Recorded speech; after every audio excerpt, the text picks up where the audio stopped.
What's up, guys? This is Alex Van Houten with Defining Dad Bod. I hope you're doing well. I'm here with a fantastic gentleman, Mr. Larry Hagner. You can connect with him on the Good Dad Project. That's www.gooddadproject.com. Larry, how you doing today, brother? What's up, man? Dude, it's been forever since I've heard anybody say www. I'm like, wait, what does that even stand for now? Like, I haven't heard it in so long. To be honest, it's just like it's verbal noise to help my mental capacity catch up with what I'm saying, if I'm being completely honest.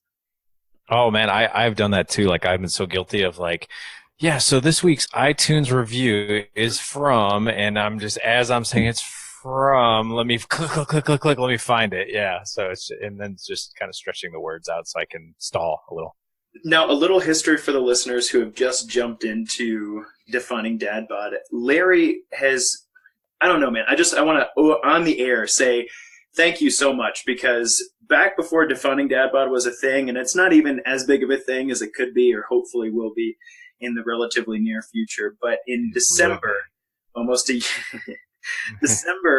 year ago, you were my 11th episode. And let me just say, interviewing you was like, oh, wow, it's kind of official. I've been talking to myself in an office, but now this guy who has just hundreds and thousands of downloads and a ridiculous reach from a podcast perspective with real guys, as opposed to me talking to myself in my office here, it was monumental for me. So thanks for coming on, and I'm really excited to be able to chat with you about life since then. I appreciate you, man.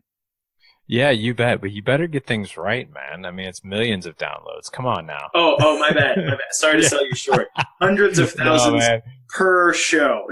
Right, per show. That I could only wish for. No, I say that humbly because, oh my God, as you know, this type of thing, man, it is not for the faint of heart. Like it is blood, sweat, tears, preparation. And like, yeah, it's like once you finally hit across like that 6-figure download milestone, call it, you're like, oh my God, like, did this really just happen? And that's why I joke with you, but I'm serious. It's not if Defining Dad Bod, it's when, it's going to be, I mean, it's a massive movement. I mean, I just saw a guy here from St. Louis who had one of your stickers in his windshield. Isn't that crazy? I was like, whoa. Yeah. I know. I was like, I know that guy.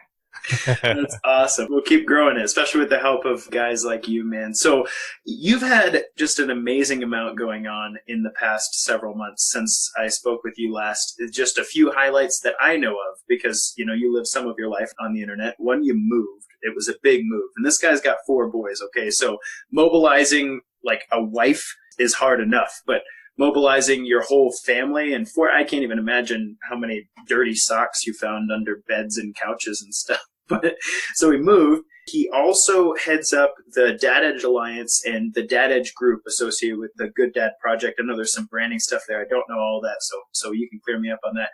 But you brought that to real life in a summit, the Dad Edge Summit, where real life guys flew from all over the nation and even the globe. Didn't you have guys from other countries there to meet each other? In just crazy. You've had a lot going on. So tell me, brother, if you could, in a few minutes, what's been going on this year? Yeah, now that you say it, I'm stressed out. Because it's just like, wow, man, did we really do all that stuff? Yes, we did. And speaking of socks, like when you have 4 boys, here's our struggle now. We have 4 baskets, Alex, 4 baskets full of random, unmatched socks. And we are up to that point with 4 boys. I'm like, do we just throw these away and just buy new socks? Because no one wants to ruffle through these socks and try to match them, because we've done that now a couple times, and now we're to the point where we find no matches. Like, I think that there's some sort of prehistoric creature that only comes out in the wee hours of night to eat the other sock. That's like the only thing I can think of at this point. Like, where did this other Nike sock go? It's yellow.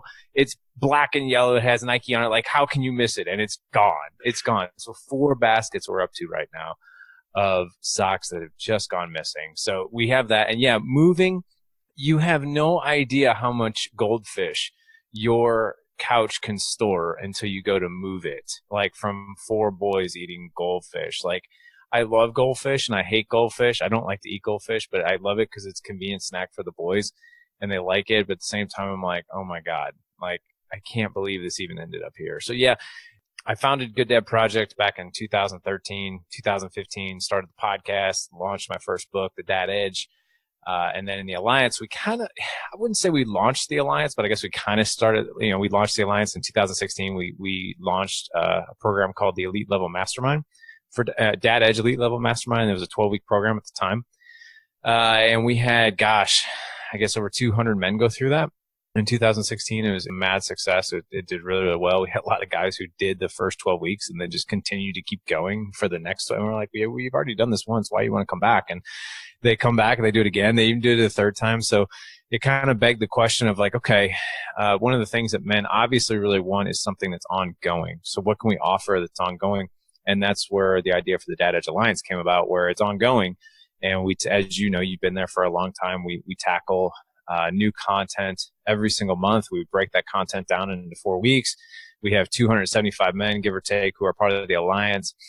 We break those men up. Well, we don't break them up. By their own free will, they pick whatever call team they want for their time. We have 15 different call teams, and that's what we do. We mastermind on this stuff. And even on the mastermind calls, I mean, how they're ideally supposed to be set up. I know all call team leads, I have 15 call teams that lead calls. All of them have their different style, but ideally how it's supposed to be set up is first half of that is pretty wide open. We allow the men to talk in an open forum, ask questions, so if things are going on in their financial situation or their relationships or marriage or kids or job or whatever else, it gives them the opportunity to talk about that stuff. And then the next half of I always say the show, I don't know why I said it, but the other half of their video meetups is based on that content, what we call the tactical agenda for that month. That's what we do. We do all kinds of other things in the Alliance, but that's where the Alliance has, I guess, to bring you up to speed on what it is, what we do. But yeah, it's been a crazy 2018, moving, growing the business, just trying to balance. This will make you laugh, and then I'll give it back to you to talk, because I've talked too much already. But I always feel like in my house with 4 boys, I'm always letting someone down. It's sort of tough. Like, I'm not going to lie. Like, I'm always saying no to somebody to go do something with somebody else. And it's like, my 4-year-old wants me to play, but I was like, oh, but I've got to go coach football. And then, my 12-year-old wants to start now martial arts. So now I have to say no to my 10-year-old to coach him instead twice a week. Now I'm only going to show up to practice once a week and let the other coaches do their thing. So it's like, I feel like I'm always juggling something, it's kind of like the treadmill of fatherhood and stuff. So yeah, that's pretty much it. Sounds like 4 boys requires like a clone of yourself to do all the things you'd like to be involved in almost. I mean, shout out to the movie Multiplicity back in, I think that was in the 90s, Michael Keaton. I was like, oh my gosh, I could totally relate to that. Like, if I could clone myself at this point, I think I would, but I think what I learned from that is never make a copy of a copy, because it never turns out right. Well said, Slash. I didn't expect I was going to hear that reference today. So nice. Right. Nice. There you go. So I want to dive into one of the events that really happened in your world this year. And I think I don't want to overstate it in the sense that make it more grandiose than it needs to be. But in my mind, this was really monumental. So you, with the help of a team and I'm sure a lot of support, put together the Dad Edge Summit this year. And the Dad Edge Summit, you could probably explain it better than I can, but let me try, was all of these guys who have been doing life together online in the Dad Edge Alliance, have most of them, chatted via Facebook Messenger, texted back and forth, that kind of stuff. But they've never actually sat down and had coffee together or shook each other's hand or gone, wow, you're a lot taller than your Facebook pictures suggest. They've never done life face to face together. But, in the Alliance, I mean, I'm not going to bypass the trust of the Alliance here, but we talk about some hard stuff in there, real stuff that I don't really open up to people in my everyday life whom I brush shoulders with regularly, so these guys have never met each other. And then you put together this summit to allow them to all come to one spot and see each other, shake hands, talk, do life, and, also be involved in a few guest speaking talks, I'm sure breakout sessions and stuff. I was unable to attend given some interesting life circumstances at the time. I'm so sad I missed out on it. But Larry, I want to hear from you. One, what was your biggest takeaway from getting all these guys together? And I have a couple other questions, but I think I'll start with that. Well, let me start with this really quick. I mean, you and I have gotten to know each other real well. So you're coming next year, and you're going to come as my guest. I want you to come on me.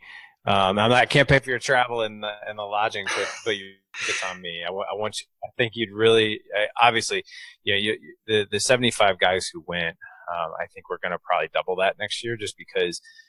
Here's what I'll say about the Data Summit, and this sounds really egotistical, but I'm going to follow it up with something that's not expected. It was the best event I have ever been to in my life. And I can say that because I didn't plan it. Well, hey, I don't think that's egotistical at all, because what I've heard from the guys who went, they were just like it was a life-changing experience for them. And when you talk about life-changing experiences, you got like your kid is born, you get married, you graduate or something, you start your own business. When you start about the top 10 things in your life that have really made an impact on you, a lot of the guys who went there say, this is in that list, man. And so I want to hear from you, kind of as a spectator who wasn't there, like, what was so powerful about that? Well, number one, the reason I say it's the best thing I've ever been to. I've been to Tony Robbins, UPW. I've also been to Unbeatable Mind, Mark Devine's event. And I'm telling you, it was the best event I've ever been to. And I can say that because I didn't really plan it. I mean, I planned it, but I wasn't the planner. I was one of the guys who probably had 10% as far as what went into the agenda and what we did. I probably contributed 10%. I can say that because Jeff Bowman from Your Income, Your Life, he is a certified facilitator. I also partnered up with Jason McKenzie from Mental Health Warriors, who's also a good friend of mine. The three of us collectively did it. However, I can definitely say without a shadow of a doubt, Jason and Jeff did the majority of it. And that's because they're certified facilitators. They know exactly what they are doing. They know exactly how the human brain learns. And learning is not people sitting in their seat listening to speakers. And what we did is we did experiential learning. These guys for 2.5 days were up and around, talking to each other, gathering ideas from each other, working with each other, gathering strengths from each other. I mean, so it really complemented. And so the reason it was so impactful for these guys is, number one, we had unbelievable game-changing exercises for them to go through. Most people go to their grave and they don't do the things we did at the summit, but then they were able to talk about those things, interact with their results and with what they came up with and their visions and all that. And that's what made it most powerful, is being able to communicate those things with a group, not sitting there listening to a speaker for 2.5 days, because that's not, we had some speakers, but they spoke short. And then it was right back to group activities. And we constantly mixed it up with these guys. So we wanted them out of their comfort zone so they weren't with the same groups and all that. But yeah, what we did at the summit was we hit upon the 5 dimensions that are most meaningful to men and what we most operate in. So we went over finances, created a financial vision for all of these guys. We did the same thing for health, why health is so important, not just physical, but mental, emotional, and spiritual. Also, the relationship with our wives. It's such an important relationship. It is the most important relationship, whether you're together, whether you're separated, divorced, married, doesn't matter. Still the most important relationship you are going to have with anyone, because collectively you are raising these kids, whether you're in a same house or different house. Relationship with your kids, we don't like to lump the family together as far as, because you're going to have a very different relationship with your kids than you do with your wife. Wife is obviously on a more intimate level. And yes, there's an intimacy level with your kids, but obviously much, much different, right? So it's got to be treated a bit differently. And then what we do for work. So in other words, what men really want to do is they want to do work in the world that makes them feel alive, right? The problem is most men go to work for a paycheck. They're collecting that paycheck. Retirement to them means I can stop doing the work that I hate and now I can enjoy the rest of my life. Retirement doesn't have to look that way. Retirement can simply be, I no longer choose to work for this company and I'm going to go build something else that I really like that makes me feel alive. We operated that entire 2-day thing in the summit. In that 2.5 days, we operated all 5 of those dimensions. How we also broke it up was, so I was one of the speakers. We also had a business guru who was there who has made millions and millions and millions of dollars building businesses and then selling them. We also had a speaker there who's written several books on balancing work with her family. We also had a relationship expert. We also had mental health experts there. And then we also had a keynote speaking event from Gary John Bishop, who wrote the book, Unf Yourself. And he really rattled some cages.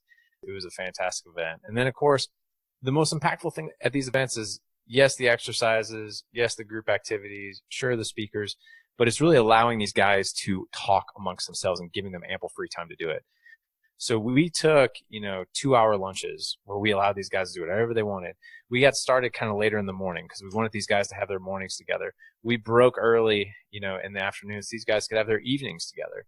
So, because that's really where the connections were really made. And these guys who made bonds with men, and yeah, they came from all over. US, Canada. We had guys from Australia. Got 2 guys from Australia flew in. I was blown away. But that's what we did at that event. And we're going to be hosting another one next year in 2019. God, man. So before I have to ask a few questions about this, but if you do invite me to be a speaker, you have to understand that in the mornings there will be a boot camp, because Defining Dad Bod cannot show up to a giant room full of guys and say, hey, we're going to hang out in a room all day, without making sure that we're also in some sort of excessive post-exercise oxygen consumption. Is that okay? That is, especially if you keep using big words like that, like post-exercise oxygen consumption. I think that we might even put that on the flyer. Nice. That just makes sure that we all have, earned our French toast and bourbon for the week. There you go. That's important. Actually, I have something to say about bourbon too, but we'll get there in a moment. So let me ask you this, Larry, because this has been my experience with online coaching in the fitness world. And it's that there seems to be some sort of, I don't exactly know what to call it, but there's a certain amount of freedom involved in forming relationships with supportive accountability systems online for guys. Like, I would go to my neighbor's house right now, and the kids would be playing in the backyard, and I could talk to him about how work's going, and I could ask him about, how his week looks and what's coming up this weekend and stuff. But in this group of guys, I can say, hey, I've really been struggling with this thing that I don't really want to talk to anybody about. And I would really like to figure out what you guys are doing about this. And if you have any advice for me.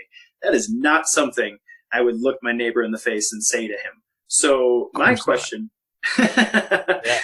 my question is, why do you think that your alliance has struck such a chord with so many guys? And then why do you think that actually translated to the real world? Because, and not to say it's not the real world, but there's a very different thing when you shake hands with somebody and you have to be that real with somebody in person. And anyway, I would love to hear your thoughts on that. Yeah. So let me start with this, with how men just are just in general, right? So men are pretty guarded in nature in general. I love body language. I should say I love to observe body language. It fascinates me. I read this book a long time ago that totally changed my life called I Know What You're Thinking. And it was all about body language. And it's fascinating. So I love to be in group settings and just sort of watch and watch how people interact. And it's also helped me help other people open up, just because I use different types of techniques and that kind of thing when I speak to people, speak with people. So let's take like a normal situation where it's some kid's birthday, the moms and dads all show up with their kids. Now, take, for example, the women. You look at the women, you're looking around the room, they're facing each other. They're using animated open body language. They're smiling. They're bright. They're happy to be there. And then you see the guys, and I know you guys listening to the podcast can't really see, but I'm crossing my arms, as I'm facing Alex, right? And this is usually we stand, face to face, or better yet, we're way more comfortable shoulder to shoulder. And then we're even more comfortable, you guys can't see, is if I have my favorite beverage right in front of my chest, whether it's a beer, whether it's a cup of coffee, whether it's a soda, but it's right there in front of my chest. And that insinuates I'm guarding what I'm about to tell you, or I'm guarding me. This is my space. If you ever notice too, guys are, we like a good 6 inches apart. We don't like you to be all up in our business, because then you'll see the other ones start to back off a little bit, right? It's another thing like, hey, this is my space. I'm guarded. Not that we want conflict, but we don't like to let we feel vulnerable. I paused when I said that, vulnerable, because guys don't like to feel vulnerable. Most guys, I think, and me included, when I think of vulnerability, I think of exposed weakness. First thing that enters my head. Now, I will say this. If you really understand the power of vulnerability, you understand that it's strength. It's incredible strength. It's incredible courage, strength, and it's contagious. How does this translate to us in the everyday life of an everyday guy? where he feels isolated. Isolated meanings, hey, I have tons of acquaintances. I'm doing just fine there. I talk to so-and-so at work, hey, how you doing? I talk to people in the coffee shop. Hey, how you doing? But as far as like that bond, that band of brothers, I don't have that. Or I might have one, but I still don't have the conversations I want to have. Like it's Mike from college, but we still talk about like, hey man, what'd you do on the weekend? Oh man, like how's work going? Good, fine, good. Hey, you going to do fantasy football? Yeah, cool. Like how's your daughter doing? Oh, great. She was in a soccer game this past weekend. That's really about it. That's about as deep as we get, with our coffee mugs in front of our chest. And what I can tell you is that type of conversation it's freaking boring, man. It gets really, really old. It gets really old because we want to have better conversations. We get sick and tired. I get sick and tired. I get tired of having those same damn conversations over and over and over again. And I'm guilty of it too. Everything is good and fine and good. Even if I'm in a place right now where I'm like, holy hell, my mental state right now, I'm about ready to kill somebody. But I can't say that to the guy I coach football with because he's like, dude, what the hell's your problem? We can't talk about that stuff. We're men. Right?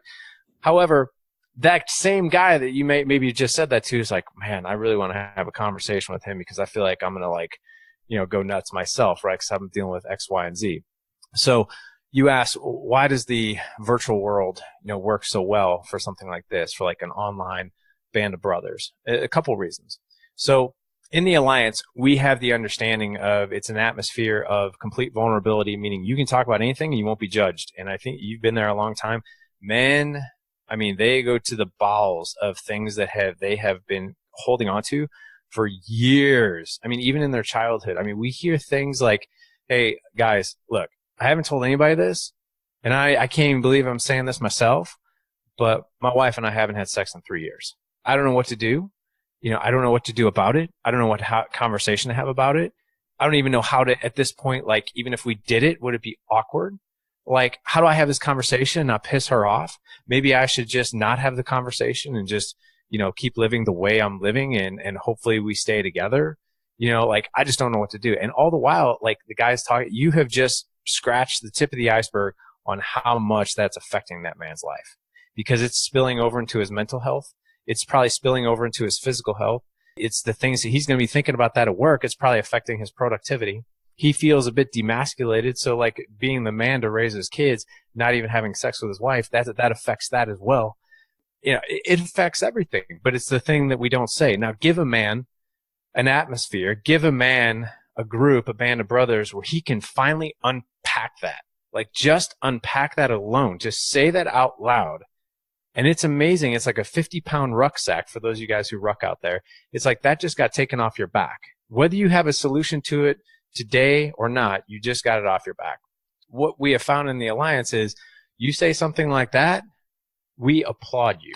We applaud you because what you just did was you just freed all of us. All of us are carrying around something, and you just freed all of us to now say, okay, you know what? So-and-so just had the courage to say that. Finally, I feel I'm in a comfort zone. I'm in the right group of people where I can share my financial situation, guys, is a total wreck, and I don't know what I'm going to do. Me and my wife keep arguing about finances. And then you just maybe help this other guy, like, hey, I feel completely clueless about raising my kid. We have zero connection. He's a teenager now. He's off doing his own thing. Like, I have no idea how to connect with him. Just things like that.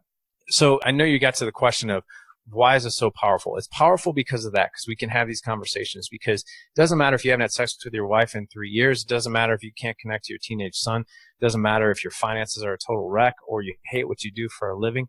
You are able to talk about those things and get real life feedback. Number one, that's welcomed. We want to hear that kind of stuff.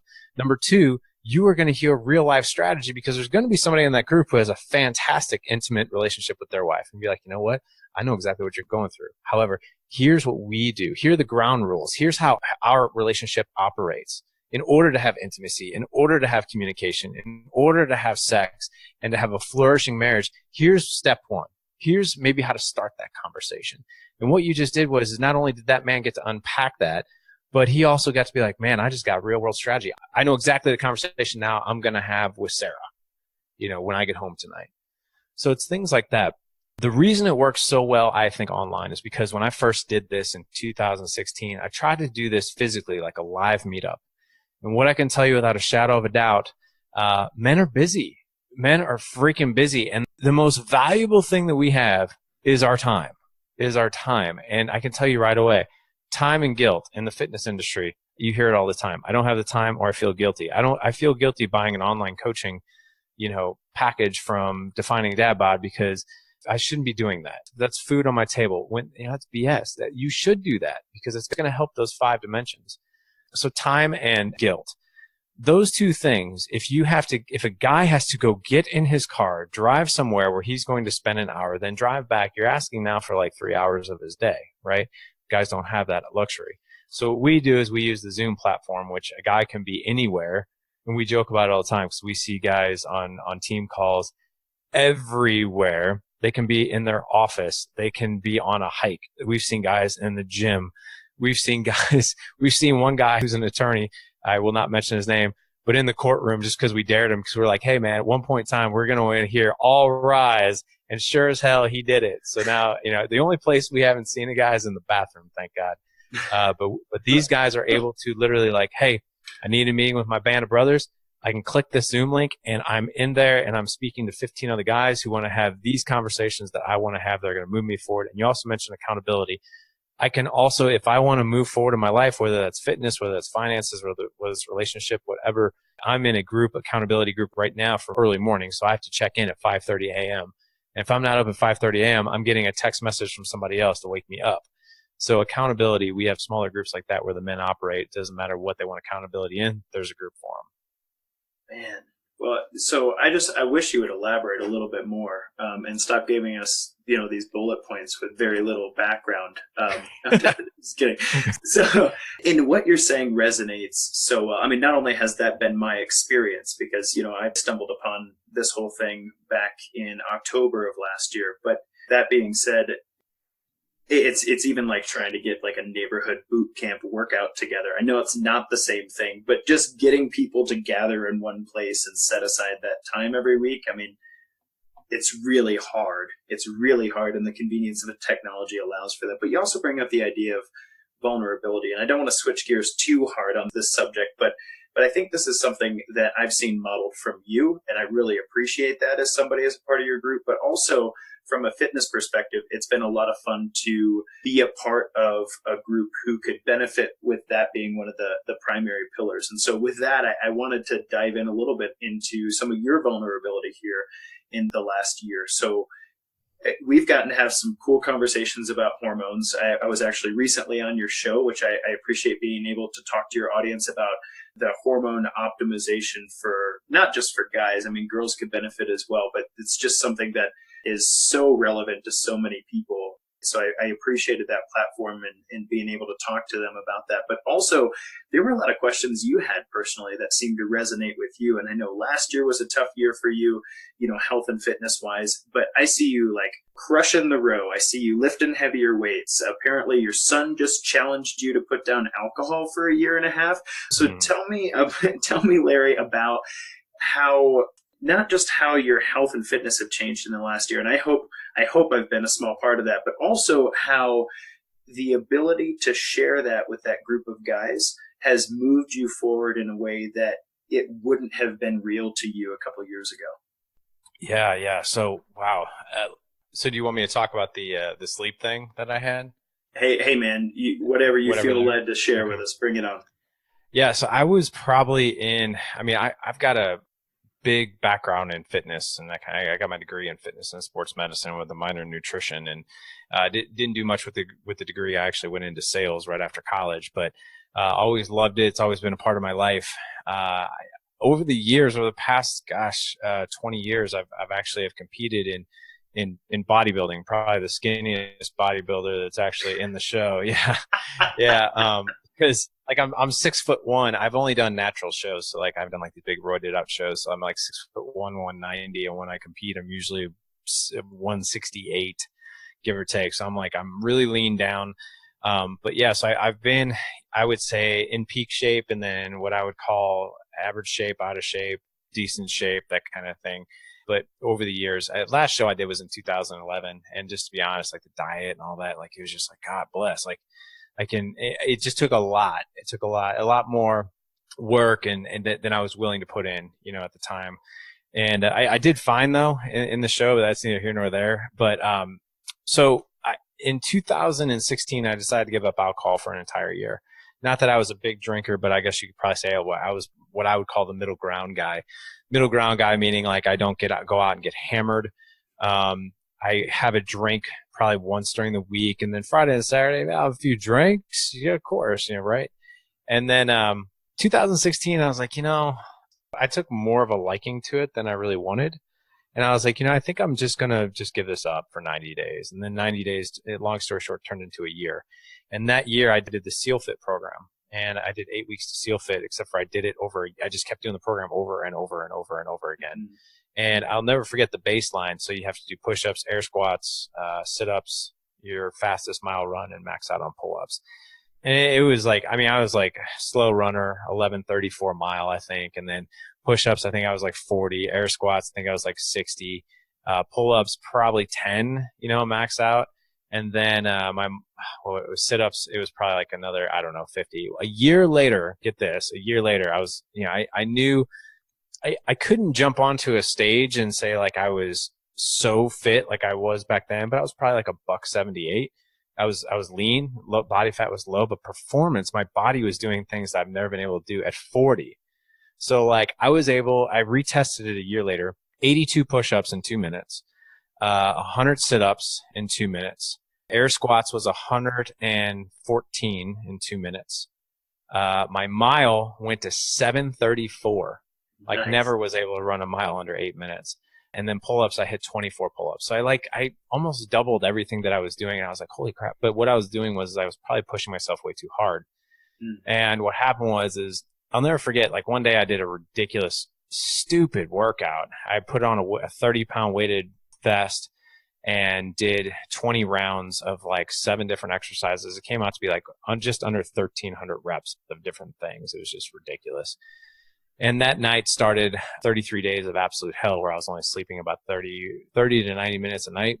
And eventually I was in the hospital for 4 days, and I basically just completely maxed out my adrenals. Now, that was a year and a half ago. It's been I won't go into the detail, but I struggled with anxiety and depression. I was diagnosed with PTSD because of the whole experience. It was really, really bad. Being terrified to go to sleep at night is a horrible thing to carry around. But I can definitely say I'm over it now. I will tell you this. My body has paid dearly for it because I am no longer in that shape. So I probably go about 194 right now, which is heavy for me, believe it or not. I'm probably sitting at about 17%, 18% body fat right now. Over the past, I would say 6 months, I've gone to pretty good shape, then gotten kind of fluffy again, then pretty good shape, and then back to fluffy again, and pretty good shape, and then back to fluffy again. I'm like, what the hell? After your show, I went to my doctor, and I'm like, and I haven't done it yet. I'm actually scheduled tomorrow to go get it done. But I was like, I want testosterone checked. I want cholesterol checked. I want all this stuff checked. I want estrogen checked. I want everything checked, because right now I'm at that point where I'm very, very frustrated. Yes, I'm lifting heavy weights, but I don't feel like I don't feel like that oomph that I had in 2016. I don't know if my body has just gotten just still feeling the effects or what's going on. But I've implemented a lot of the things that you've taught me. So upping my fiber, reducing my sugar, lifting heavier weights, which feels really good again, doing CrossFit and SEAL Fit and that kind of thing, but actually lifting heavier weights again, lower reps, feels really good. But I still, and granted, I'm not a patient person, but I'm still not getting the results that I want. And I'm just wondering, like, am I fighting a battle that might be underlying, something else might be underlying here? So I'm getting everything checked out. But yeah, and then as far as, I would say, over the past year and a half, I'm drinking alcohol again, but it's, it's not a big deal. But still, like my 10-year-old, it was actually just this past weekend, he was asking me about going alcohol free and all that other stuff. And he's like, I want to challenge you to go, even further. Cause I think at the time I was just going to do 90 days, again. And he's like, I want to challenge you to do something bigger. And I'm like, sure, what's up? And I figured in his mind, he's like, but you have to make me a deal. And I'm like, okay, what's the deal? He's like, he's such a little negotiator now that I think about it. He's like, I'm going to throw out a number and you have to say yes to it. And I'm like, the first one? And he's like, yeah. And I was like, all right, I'll take that. And I figured he'd say 6 months. He's like, I want you to go a year and a half. I was like, a year and a half. He's like, yeah, a year and a half. And I was like, oh crap, how many days is that? So we ended up, I think it's 540 days. We managed to settle on 550 days. And so, yeah, so I reset my I Am Sober app because I figured like, well, I was doing 90 days. I'm like, well, that's out the window and I might as well start on the day that he challenges me. Right. Mm. So I reset the app, basically took out all the days, which was a month and 7 days, something like that. And I was like, well, I might as well just start over. And so now I'm on day 2 of this. So I've got 548 more to go. Wow. But yeah, that was his challenge. I gave him my word that I would take the first one, and gave me a big one. So Well, I'm sorry to hear that the body doesn't feel right in terms of the hormones, enough that you're going to get everything checked. But I will say that I just put out a show. It was the part 4 of Overcoming Obesity, where we tackled just the testosterone part of the hormone pyramid. It can't do anything bad for you in the sense of trying to get all that stuff back on track. So high five to you, man, and best of luck in the getting your body where you'd like it to be phase. I guess the one thing I'd like to hear from you is, what part does having this tribe of men play in you progressing yourself in health and fitness? how is it progressed as far as, what do you mean? I mean to say, is it different for you, let's say 10 years ago, you're getting ready for a bodybuilding competition and you've got your nutrition, you've got your exercise, you've got your meal prep, and you've also got 2 less kids than you have now. And you're making this all work. And now you can go to the gym, you get your workout done, you eat or whatever, and maybe you snap a picture of what you did on the row machine, or maybe you have a video done of your leg press, and you can share that with your tribe of men. Not like, hey, look what I did, aren't I so cool? But like, hey guys, this is important to me, and this is one of my wins, right? How is that driving, or is it at all driving you bettering yourself? I would say I'm probably more sensitive to, and maybe I shouldn't be posting things for me, because I never want to be the guy like, hey, I'm the facilitator, but look how I'm kicking Look how ass. cool I Like, am. Yeah. right. So there's a part of me that's like, well, is that humble? Like, is that when in actuality, I should do that more often, cause I get so jazzed when I see other men doing that. 'Cause we get guys posting stuff all the time. We get guys posting, that they take a snapshot of the last debt that they're paying off. They take a snapshot of their wives and them out on a date night. They haven't been on a date night in months. Or, other guys like, hitting the leg press and hitting a PR and that kind of thing.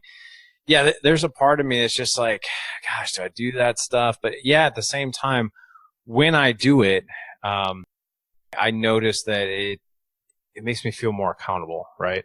There's one other thing though, because in a way, like I need accountability in other areas, but I don't rely on the whole tribe for that. I kind of go to the smaller group for that. Yeah. But what I will say has really, really helped me is what we call leaning in, right? Leaning in is when a guy posts like, hey guys, I'm leaning in. Leaning in means I'm about ready to say something really, really big and I need some advice. So I've been known to do that, like where, like, yeah, I'm the facilitator, but life is still shitty sometimes. Life is like, I need just as much help as like some of our members do at time to time. Like I need that board of advisors to look at my situation very, very differently than what I do, because I'm looking at it. Number one, I'm emotionally invested in it. And number two, I can't see the potential solutions because I'm emotionally invested into it. So that's where I tend to, I think, gain the most strength, not necessarily doing like the physical fitness, necessarily accountability or PRs or that kind of thing, but it's more or less the mental stuff. Gotcha. I appreciate that, man. And I know for me, being able to connect with the tribe in the sense that I'm accountable to the things that I told them that I'm working on, or I'm accountable to the things that I asked for advice on.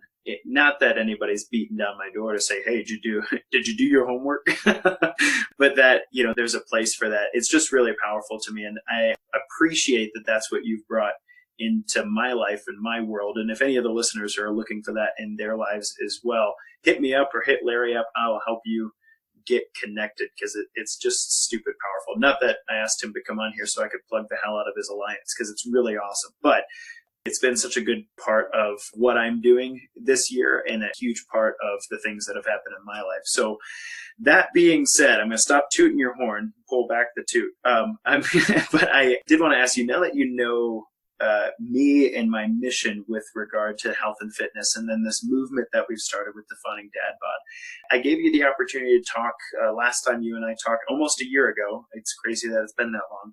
But I gave you an opportunity to talk about what health and fitness meant for you with regard to your boys. Now I'd like to hear, what does the whole phrase defining dad bod mean to you? When you hear that, or you hear my show, or when you brought me on to talk about the hormones and stuff on your show, what has that come to mean for you? I think it gives us a opportunity to talk about these things that men otherwise don't. I think men automatically think, once they become a father, I no longer should take care of myself, right? I should no longer take care of myself because I've got other people to take care of. So I need to shelve this. I need to shelve me, which is the opposite. It's the reason why you should take better care of yourself. It becomes, I think, that even much more important, because I notice days that I feel, I'm just going to put it out there, days I feel really crappy about myself physically, I show up pretty crappy for my kids. Even now, I'm not saying that it totally brings me down, but what I am saying is, like, so for instance, we had my dad's 70th birthday this past weekend, and I went nuts. I ate so much crap, it wasn't even funny. I was like, yeah, that's what Mondays are for, just like typical thing, right? And I ate so much crap, and then my 10-year-old wanted to go out and throw the football around, and I felt sick, like just sick, full. I don't eat gluten. I ate a lot of gluten. I don't eat a lot of sweets. I ate sweets. And I just was like, oh my God, I feel like a nuclear bomb just went off in my system. And so, like, throwing the football around, I felt lethargic. I felt weighed down. I didn't want to be out there. I just felt awful. And I'm sitting there thinking, like, it is more important for me to watch what I eat than it was before, because now I've got kids who want to play with me, and if I'm just like, I don't want to do it, I'm too tired, I'm too full, like, do it tomorrow. Right. Like, I hate that, right? So it does impact us. So I think what you're doing and what that gives men, it gives them a platform to talk about these things, have more accountability, more importantly, have more solutions to where, like, hey, yeah, I'm a dad, but that doesn't mean I shouldn't eat right. Or, hey, I'm a dad, but that doesn't mean, like, I shouldn't take care of myself, right? It gives us that platform that we can have open communication. Man, I appreciate that. And I wanted to make just a small comment about that. That was a great picture, by the way, like a perfect illustration of why not to eat like garbage at the 70th birthday, right? But I also, something that you say there, in the sense that we should exercise and eat well, and so that we can do these things with our kids. I've been trying to formulate this, and it's a really hard thing to put into words, and you gave me the story to do it. So it's the idea that, your boy right now sees a family get together as an opportunity to throw the ball around with dad, which is really cool. Like, we go to a family thing and then we still get to hang out with dad. Whereas, you could be the kind of dad who's like, yeah, that's what we do at a family thing. Or you can be the kind of dad who goes way overboard from an intestinal perspective. And you're like, no, family gatherings are where we eat way more than we should, and then we lay around on the couch and watch football or whatever it is that we're doing. We don't throw a ball here because that's not what we do at a family gathering. Anyway, not to say that that's what you were intentionally bringing off to your kid, but it's the idea that, like, what we do really affects how our kids look at things forever, literally forever. This is the pattern that we set for them. And I love that you're conscious enough to say, hey man, sure, I'll throw the football with you. I feel like garbage. I'm probably not going to do that again. But great. Right. So that being said, man, I'm so glad that you jumped back on to talk to me about just where you've been in the last year and shared the dad edge with us and stuff. The last question I have for you before we close it down for the hour is just, what's next? What's next for the Dad Edge? The next summit, what's next for the curriculum that's going on in the Alliance and whatnot? I'm just excited about what you're up to and would love to hear about what's down the path. Yeah, as far as what's next, it's really helping as many men who want to come and live life with us as possible. One of the things that I've noticed is men can be their own worst enemy, me included, where we will talk ourselves all day long about, we'll talk ourselves out of doing stuff like this or for ourselves. And we'll always have an excuse of like, well, I can't do this because, it'll take time away from my family. And here's a perfect example, right? Had I leaned in yesterday, gotten some accountability about what I should have been eating, and this is a minor example, right? I could have been much more proactive about making right choices and showing up way better for my kids. And oh, by the way, selfishly, enjoying the time myself because I'm like, hey, I'm out here kicking ass, throwing the football around. I feel great. Versus like doing the typical dad thing. I live life alone. I'm overeating because I'm stressed out. And then we try to go out and play with our kids. And now I can't have fun with them because I've overate. I feel terrible. And now I'm stressed out even more because now I didn't show up for them the way I should have. It's like this horrible, vicious cycle. And then you have even less time, right? You have even less time with your family than you wanted. And so now you feel even more guilty. Exactly. Yeah. I mean, so it's a matter of surrounding yourself with the right people to make better decisions in your life so you can do the things that you really want to do, show up the way you really want to show up. But it takes investing yourself. It takes you to invest in you. And it doesn't necessarily always have to be in money. The most valuable thing, you and I were talking about this before we got started, is time. That's the most precious thing that's in our life is time. You have to take that time. The most successful people in the world have a morning routine where they take time for themselves. They get up before everybody else is up to take that time for themselves to journal, to meditate, to write, to get focused, to go to the gym, to go for their run, to do whatever it is to get their mind straight first because they fully understand my business, my family doesn't run right unless I'm running right. And that's not to say physically. That means mentally, emotionally too, right? Which is what we talk about. So that's, as far as what's next, yes, we're going to have another summit next year in 2019. We have much more amazing things to come in the Alliance. So every month we are tackling more and more things, more and more content, helping us be better fathers, better men, business leaders, more confidence, better in our marriages, more intimacy, more communication, more sex, all those things. So yeah, that's what we're doing. That's what we will be doing. Oh, I'm excited to be a part of it, man, and happy and proud to be able to bring you up here and talk about what really matters in men's lives and how the virtual space can be a really powerful part of helping them do that. And then also for being able to talk about where you're at physically and how those things are fitting together. I hope you'll keep us posted. You don't have to tell us what your testosterone is, but I hope you keep us posted on how you progress from there and what the story is and what you do about it. I sure will, man. Thanks for having me on. You got it, brother. For you listeners, guys, this has been Mr. Larry Hagner. You can find him, gooddadproject.com. There is a www there that I'm not going to say. Whoops. And so, dang it. Thanks so much for being on, brother. I appreciate you. Yeah, you bet, man. It's an honor as always.